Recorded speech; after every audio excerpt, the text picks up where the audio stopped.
तटकरे प्रामाणिक राहिले नाहीत तर पुढच्या वेळी रायगडची खासदारकी लढवण्याचा इशारा थोरवेंनी दिला होता। यावरून आता सुनील तटकरेंचे पुत्र अनिकेत तटकरेंनी थोरवेंचा समाचार घेतलाय। थोरवे गद्दारीचे पिलावळे असं म्हणत जशास तसं उत्तर देऊ असा इशारा अनिकेत तटकरेंनी दिलाय। वर्धा नगरपालिकेतील काँग्रेसचे माजी गटनेते निलेश खोंड यांनी त्यांच्या कार्यकर्त्यांसह राष्ट्रवादीमध्ये प्रवेश केलाय। प्रफुल्ल पटेल यांच्या उपस्थितीत हा पक्षप्रवेश पार पडला। आमदार अनिल परब विधान परिषदेत कडाडले, पक्ष बदलावा म्हणून संभाजी महाराजांसारखा माझाही छळ झाला, पण मी पक्ष बदलला नाही असं अनिल परब म्हणाले। औरंगजेबाच्या संदर्भात केलेल्या वक्तव्याप्रकरणी अबू आझमींच्या अडचणीत वाढ झाली। नरेश मस्केंच्या तक्रारीनंतर ठाण्यात आझमींविरोधात गुन्हा दाखल करण्यात आला आहे। बनावट जन्मदाखले प्रकरणी किरीट सोमय्या पुन्हा अमरावती दौऱ्यावरती आले। गाडगेनगर पोलीस स्टेशनला जात सोमय्यांनी 468 पानांचे पुरावे पोलिसांना सादर केलेत। महिनाभरापूर्वी जिल्हाधिकाऱ्यांना ही बाब लक्षात आणून दिली होती, मात्र त्यांनी दुर्लक्ष केलं असा आरोप सोमय्यांनी केला। मंत्री जयकुमार गोरेंविरोधात तक्रार करणाऱ्या महिलेने या वादावरती आपली प्रतिक्रिया दिली आहे। गोरेंना माझ्याकडून वेगवेगळ्या अपेक्षा होत्या असं संबंधित महिलेनं म्हटलंय। तसंच 2017 साली माझ्या आईला आणि मला शिव्या दिल्याचा आरोप सुद्धा संबंधित महिलेनं केलाय। आता जीवे मारण्याची धमकी येत असून या विरोधात 17 मार्चपासून उपोषणाला बसणार असा इशारा संबंधित महिलेनं दिलाय। थकबाकी आणि शेतसारा न भरलेल्या शेतकऱ्यांच्या जमिनी शासनाकडून जप्त करण्यात आल्या होत्या। दरम्यान कायद्यामध्ये सुधारणा करत या शेतकऱ्यांना जमिनी परत देण्याचा निर्णय राज्य सरकारने घेतल्याची माहिती चंद्रशेखर बावनकुळेंनी विधानसभेमध्ये दिली आहे। 12 वर्षात 193 शेतकऱ्यांच्या जमिनी जप्त करण्यात आल्या। मुंबईच्या धारावीत राहणाऱ्या सुधीर राजभर यांनी स्थापन केलेल्या चमार स्टुडिओला राहुल गांधींनी भेट दिली। यावेळेला तब्बल 2.5 तास कामगारांशी संवाद साधत राहुल गांधींनी स्वतः लेदरची बॅग शिवली। सोयगाव इकडे जिल्हाधिकारी दिलीप स्वामी यांच्या उपस्थितीत आढावा बैठक पार पडली। या बैठकीतून पोलीस पाटील, ग्रामसेवक आणि तलाठ्यांना बालविवाह रोखण्यासाठी स्वयंप्रेरणेनं काम करण्याचे निर्देश देण्यात आले। संतोष देशमुख हत्या प्रकरणाचे फोटो व्हायरल झाल्यानंतर सरपंच देशमुखांची मुलगी वैभवी देशमुखने पहिली प्रतिक्रिया दिली आहे। आरोपी मारहाण करताना हसत होता, हे अत्यंत दुर्दैवी आहे। कुठल्याही वरच्या व्यक्तीचा हात असल्याशिवाय हे कृत्य करणं शक्य नाही अशी प्रतिक्रिया वैभवीने दिली। यावेळेला बोलताना वैभवीला अश्रू अनावर झाले। संतोष देशमुख हत्या प्रकरणाच्या निषेधार्थ गंगाखेडमध्ये बंदची हाक देण्यात आली। बाजारपेठेतील व्यापाऱ्यांनी दुकानं बंद ठेवत आरोपींचा निषेध नोंदवलाय। हत्या प्रकरणातील आरोपींना फाशी देण्याची मागणी आंदोलकांनी केली। वाल्मिक कराडची संपत्ती हा धनंजय मुंडेंचीच आहे असा दावा मनोज जरांगे यांनी केलाय। मुंडेंची सगळी टोळी जेलमध्ये जाईपर्यंत मागे हटणार नाही असा निर्धार सुद्धा जरांगे यांनी केलाय। संतोष देशमुख हत्या प्रकरणातील आरोपी कृष्णा आंधळे जिवंत नसल्याची भीती संजय शिरसाटांनी व्यक्त केली आहे। पोलिसांचा तपास सुरू आहे, मात्र अद्याप तो सापडत नसल्याने त्याची हत्या झाली असावी अशी दाट शंका संजय शिरसाटांनी व्यक्त केली।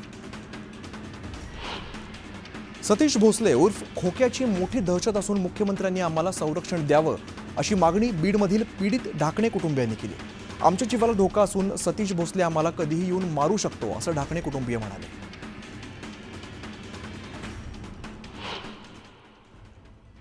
आणि एक महत्त्वाची बातमी समोर येते। पुण्यामध्ये कारागृह साहित्य खरेदीत कोट्यवधींचा भ्रष्टाचार झाल्याचा आरोप राजू शेट्टींनी केलेला आहे।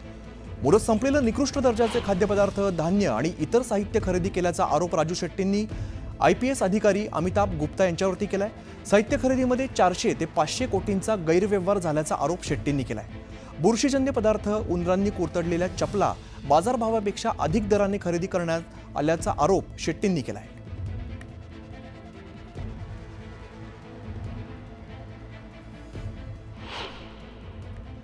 हे जे खरेदी केलेला हा जो माल आहे, हा माल निकृष्ट दर्जाचा आहे।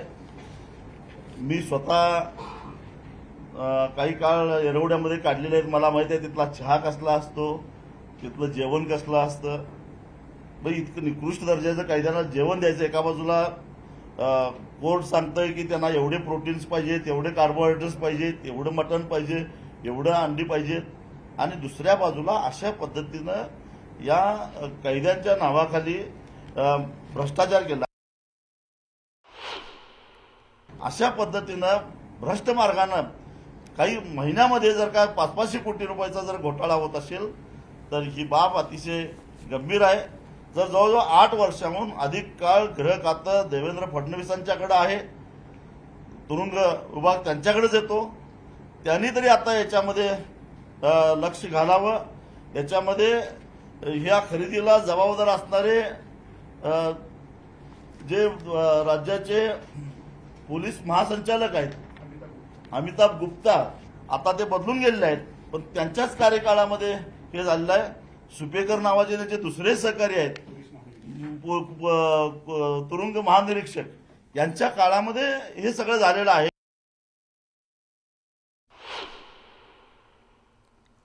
मुंबईतील विद्याविहार इकडे एका कार्यक्रमात आरएसएसचे माजी सरकार्यवाह भैयाजी जोशी यांनी एक वादग्रस्त विधान केलंय. मुंबईत येणाऱ्या प्रत्येकाला मराठी बोलता आलंच पाहिजे असं नाही, असं विधान केल्याने आता नव्या वादाला तोंड फुटलंय. भैयाजी जोशींच्या वक्तव्यानंतर राज ठाकरेंनी फेसबुक पोस्ट करत त्यांच्यावरती निशाणा साधलाय. आपण मराठी आहोत याचं भान भैयाजी जोशींनी सोडलंय का, असा सवाल राज ठाकरेंनी केलाय. भैयाजी जोशींच्या वक्तव्याचा निषेध नोंदवत मराठी माणूस हे वाक्य विसरणार नाही हे जोशीबुवांनी लक्षात ठेवावं, असा इशारा ठाकरेंनी दिलाय. भैयाजी जोशींनी केलेल्या वक्तव्यानंतर नवा वाद पेटलाय. दरम्यान ॲडव्होकेट गुणरत्न सदावर्ते यांनी मराठी भाषा सक्तीची नसावी असं म्हणत आपली भूमिका स्पष्ट केली.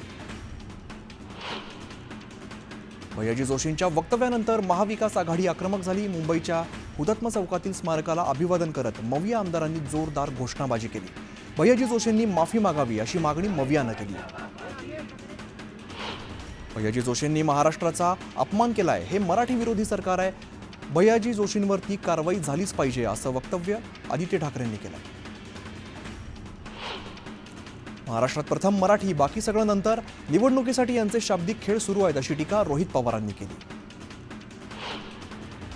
मुंबई आणि राज्याची एकच भाषा आहे, राज्याची भाषा मराठी हीच आहे असं उत्तर मुख्यमंत्री देवेंद्र फडणवीस यांनी विधान परिषदेत दिलं. पिंपरी चिंचवड महापालिका प्रशासन राष्ट्रवादीच्या नगरसेवकांसोबत दुजाभाव करत असल्याच्या तक्रारी प्राप्त झाल्यानंतर खासदार सुनेत्रा पवार यांनी महापालिकेला भेट दिली. यावेळेला घेण्यात आलेल्या बैठकीत त्यांनी अधिकाऱ्यांचा समाचार घेतला. पुणे महापालिकेच्या आवारातील क्रीडांगणाची दुरावस्था झाली आहे. या विरोधात मनसेने आंदोलनाचा इशारा दिल्यानंतर मनपा परिसरात पोलिसांचा बंदोबस्त तैनात करण्यात आला. नवी मुंबईतील कामोठे बस स्टॉप मागे 12वीच्या प्रश्नपत्रिका आढळल्यात. कॉमर्स शाखेच्या या प्रश्नपत्रिका असल्याची माहिती समोर आली. दरम्यान एका अनोळखी जेसीबी चालकाने या प्रश्नपत्रिका टाकल्याची माहिती आहे. पनवेलमधील पळसपे इथल्या एका भूखंडावरती अनधिकृत बांधकाम केल्याची तक्रार मनसेकडून करण्यात आली. दरम्यान मनसेच्या तक्रारीनंतर सिडकोने या अनधिकृत बांधकामावरती हातोडा फिरवलाय. बदलापूरमध्ये कचरा उचलण्यासाठी पालिकेकडून कालबाह्य गाड्यांचा वापर केला जात असल्याचं समोर आलंय. विशेष म्हणजे नंबर प्लेट विना या गाड्या चालवल्या जात आहेत. कालबाह्य गाड्यांमुळे अपघाताचा धोका वाढलाय. विक्रमगडाच्या ब्राह्मणपाडामध्ये केशवसृष्टी ग्राम स्वास्थ्य योजना आणि मॅड फाउंडेशनच्या वतीने आरोग्य शिबिर घेण्यात आलं. या शिबिरामध्ये गावकऱ्यांच्या आरोग्याची तपासणी करण्यात आली. दरम्यान लवकरच गावकऱ्यांना डिजिटल हेल्थ लॉकेट आणि स्वस्थ कार्ड वाटप केलं जाणार आहे. दिव्याला स्वतंत्र पोलीस स्टेशन तयार करण्याची मागणी शिवसेना उभाटा गटानं केली आहे. जिल्हा प्रमुख दीपेश म्हात्रेंकडून या मागणीचं पत्र ठाणे पोलीस आयुक्तांना देण्यात आलं आहे. छत्रपती शिवाजी महाराजांनी रयतेचं राज्य निर्माण करताना ज्या हातात राजदंड धरला होता त्या महाराजांच्या उजव्या हाताचा ठसा पिंपरी चिंचवडमध्ये दाखल झालेला आहे. सह्याद्री प्रतिष्ठानतर्फे पुण्यामध्ये मराठ्यांच्या देवघरातील शस्त्र दर्शन शिवप्रेमींसाठी आयोजित करण्यात आलंय. या प्रदर्शनामध्ये हा ठसा ठेवला जाणार आहे. रायगडच्या म्हसळा शहरात अचानक पसरलेल्या दुर्गंधीमुळे नागरिक हैराण झालेत.